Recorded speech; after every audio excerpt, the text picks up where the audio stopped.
Hi everyone! Welcome again to my channel. At ngayon guys ay pinaulanan ko nga pala tong aking mga halaman dito. Itong nasa tray na to, ayan, pinaulanan ko sila kahapon kasi whole day umulan kahapon sa amin. So ayun, nagkaroon ako ng chance na paulanan sila ng buong araw. Pati yun, ayan, pinaulanan ko yan. Ito, pati yan. Ito din mga cactus dyan. Ayan, ito din. Etong nandito si Peach Boy, si Chihuahua Ensis, at si Colorata. Ayan, pinaulanan ko guys. So, basa pa yung dahon nila. Ayan. Tapos, napakatigas na ng kanilang dahon ngayon. Ayan. Diba? Ayan, napakatigas na guys. Tumigas ang kanilang dahon. Naulanan sila. Ayan. Pero mayroon din akong hindi pinaulanan. Ayan. Hindi ko pinaulanan yan. Tapos, ito, hindi ko rin pinaulanan. Pero itong si Musan at yan si Tipi, pinaulanan ko. Pero mga bandang tanghali, nilipat ko sila dito sa ilalim para hindi sila ma-overwater. Ayun. So, madalas, pinapaulanan ko sila during autumn or spring lang. Pero, depende din sa hitsura nila. Kung halimbawa naman ay hindi naman sila nangulubot or hindi naman nila kailangan ng tubig, ayun, hindi ko sila pauulanan. Pero, kapag katulad dito, itong nasa tray kasi na to guys, before ko sila pinaulanan, yung mga dahon niya, napaka soft. Tapos, yung iba dito, nagkaroon na ng mga wrinkles. Ayun, kaya pinaulanan ko na lang kaysa magdilig pa ako. Ayan, medyo tamad ako magdilig. So, ayun, nilagay ko na lang doon sa area kung saan pwede silang makareceive ng ulan. Ayan. So, kapag summer, madalas, pag nagdilig ako, talagang control lang. Hindi ko talaga sila pino-full water, lalo na kapag sobrang init yung panahon or medyo high sa humidity, tapos walang hangin. So, control lang yung tubig na binibigay ko sa kanila. Lalo na sa mga chubby leaves, katulad dito, ayan. Kapag summer, ang binibigay ko sa kanyang tubig, siguro yung pot niya, 1/4 lang ng kanyang soil yung binabasa ko. So, hindi ko talaga siya binibigyan ng full water. Pero pag manipis yung dahon, katulad nito, medyo manipis yung dahon niya, ayan, medyo dinadamihan ko ng konti. Ayan, para, kasi yung medyo manipis yung dahon, medyo kailangan nila ng medyo maraming tubig. Ayan, so medyo dinadamihan ko. Pero itong mga babies na to, kasi nakatanim sila sa medyo maliit na naka full water sila, kahit summer, full water yung dilig ko sa kanila. Ayan. Kasi maliit yung pot nila na pinagtaniman. Ayan. So, mas kailangan nila ng maraming tubig. Pero sa mga ganito, ayan. Malaki yung pot, pero marami sila. Ang binibigay ko sa kanya na tubig, full water talaga. Ayan. Kasi mas mabilis siyang matuyo. So, yung naman nito, yung lupa naman nito, ang 1/4 nito ay yung malaking pamis. Ayan, ang 1/4 niyan ay malaking pamis. So, mas mabilis siyang matuyo during summer time. Tapos ito, nung summer, talagang lang to guys, control lang talaga yung pagdidilig ko sa kanila. Although pamis hanggang dito, 1/4 ng kanilang soil ay pamis. Tapos itong sa ibabaw ay ganito na, ayan. So, kung nakikita ninyo, medyo malaki siya. Hindi yan toppings, guys. Hindi ako naglalagay ng toppings. Yung gardening soil or parang powder, guys, nandito na sa ilalim. Ayan. Tapos, itong medyo malaki na ayan, lumulutang sa ibabaw. Ayan, kaya naghitsura siyang parang meron siyang toppings. Pero hindi ako naglalagay ng toppings. Ayan. Yung magaan na na lupa, talagang pumapailalim. Tapos itong medyo mabigat, pumapaibabaw. Ayan. So ito, during summer, ang dilig ko sa kanya ay konti lang. Hindi talaga sobrang dilig as in dilig na full water. Konti lang kasi baka ma-overwater sila. Tapos hindi kasi sila masyadong malaki nung summer. Ngayon na lang sila lumaki kasi growing season nila ngayon. Dahil, ayun nga, autumn na sa amin. Ayan. So during summer, konti lang yung dilig ko sa kanila. Madalas ay 1/4 lang ng kanilang soil ang binabasa ko. Tapos yung medyo manipis yung dahon, katulad nito ni Neon Breaker, kahit summer to guys, pino-full water ko siya kasi nga yung malaki siya, tapos yung pot niya maliit. Ayan, maliit. So kung nakikita ninyo sa ibabaw, ayan, 'di ba hindi nakita yung pot. So ito, pinu-full water ko siya para makainom talaga siya ng maraming tubig, kasi mas mabilis siyang nagkakaroon ng yung mga manipis ang dahon, mas mabilis sila nagkakaroon ng dry leaves kapag nakulang sila sa tubig. So mas mabilis magkaroon ng dry leaves.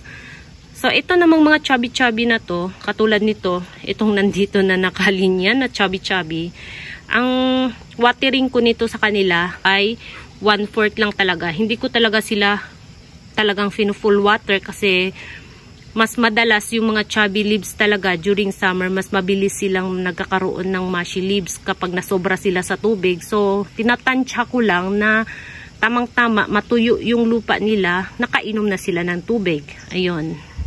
Pati ito, malaki na ang aking ice green. Ayan, malaki na siya guys. Yung baby din niya dyan sa likod, naipit na. Malaki na din. So ayan, ito 1/4 na lang ng kanyang potting soil ang binabasa ko. Hindi talaga siya full water. Ito din. Tapos lalo na ito, ayan, kung nakikita ninyo, hindi naman siya katsabihan, pero ito guys, napakasela nito sa tubig. Ayan, yun yung napapansin ko nito. Ayan, napakasela nito sa tubig. Kapag ang bilis niyang magkaroon ng mushy leaves kapag nasobra siya sa tubig. Kaya yung dilig ko sa kanya talaga ay napakakunti lang, 1/4 lang ng kanyang potting soil ang binabasa ko. Ayan, para hindi siya ma-overwater.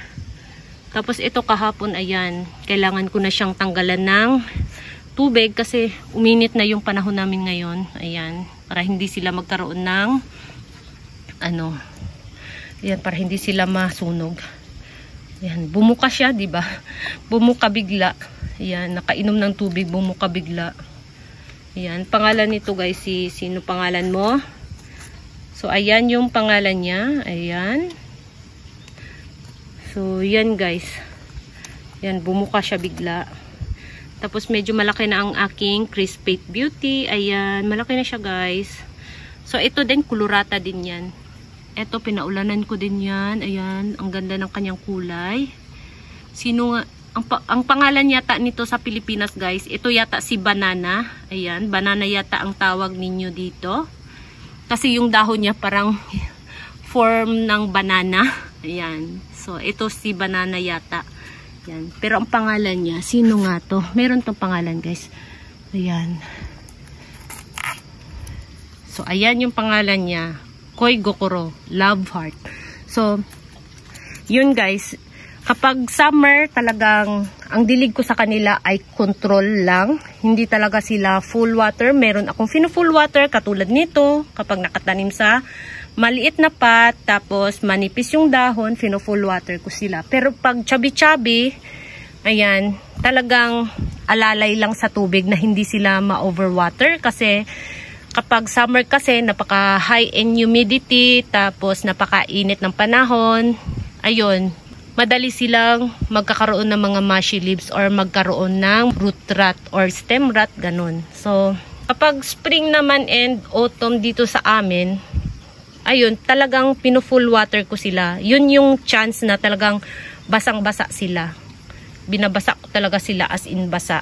Pero yung mga halaman lang na kailangan ng tubig. Pero pag hindi naman nila kailangan ng tubig, katulad dito, ayan, kahit buong araw kahapon umulan, talagang hindi ko sila binasa. Kasi hindi pa naman nila kailangan ng tubig. Ayan, matigas pa naman yung dahon niya. So, ayun, hindi ko binibigyan ng tubig.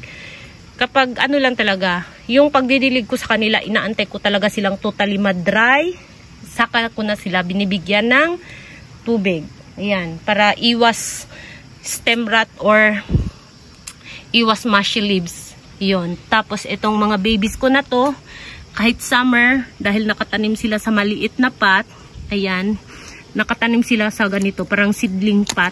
Ayan, full water ko to sila during summer. Kahit summer, full water ko sila kasi nga, yung dahon nila, kung titingnan ninyo, manipis. Ayan, so full watering to. Ang mother nito ay si Golden Glow, pero yung tatay nila ay hindi ko alam kung kanino ko pinag-cross, pero sari-sari yata guys, kasi ngayon meron akong nakikita dito sa gilid na frills, tapos ito kamukha ng ano ba yun, rose cabbage. Ayan, kamukha ni rose cabbage, meron ding dahon na pahaba. Ayan, so sari-sari yung hitsura na lumabas. Malaki na sila. Ayan. Tapos ito, ayan, mga neon breaker ko din. Ito, grabe ang damage nito nung summer. Talagang nawalan siya ng dahon. Itong mga neon breaker na to. Ano na lang, yung gitnang rosette na lang ang natira nung summer. Kasi nga, naluto sila sa sobrang init, nag-dry. Tapos, ayun, binigyan ko ng tubig.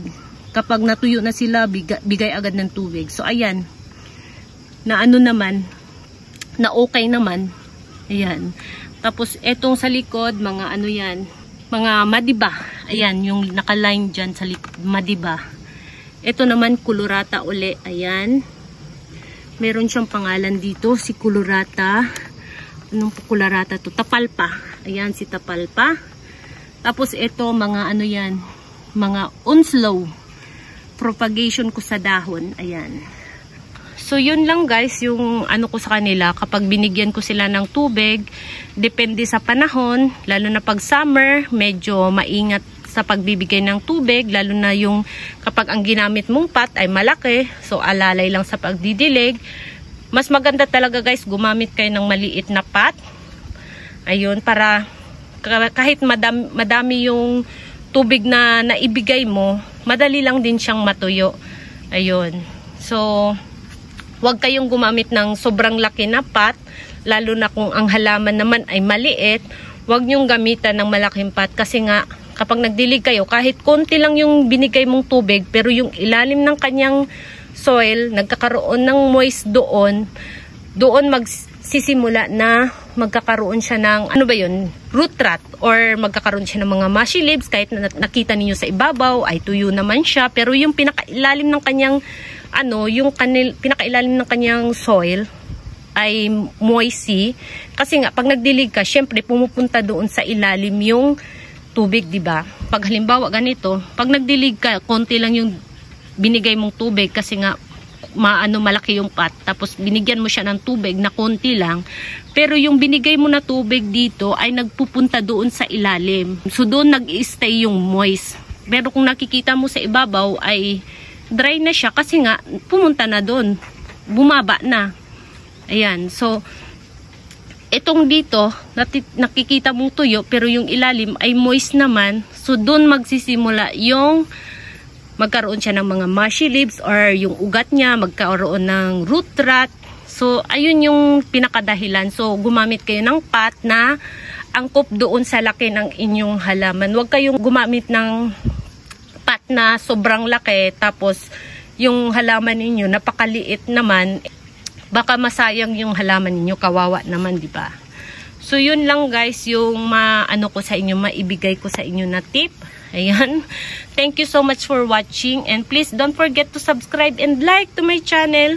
Sa hindi pa nakapag-subscribe, please subscribe my channel at i-like nyo na din at paki-share nyo na din. Ayan. So thank you so much for watching and see you on my next video. Bye bye!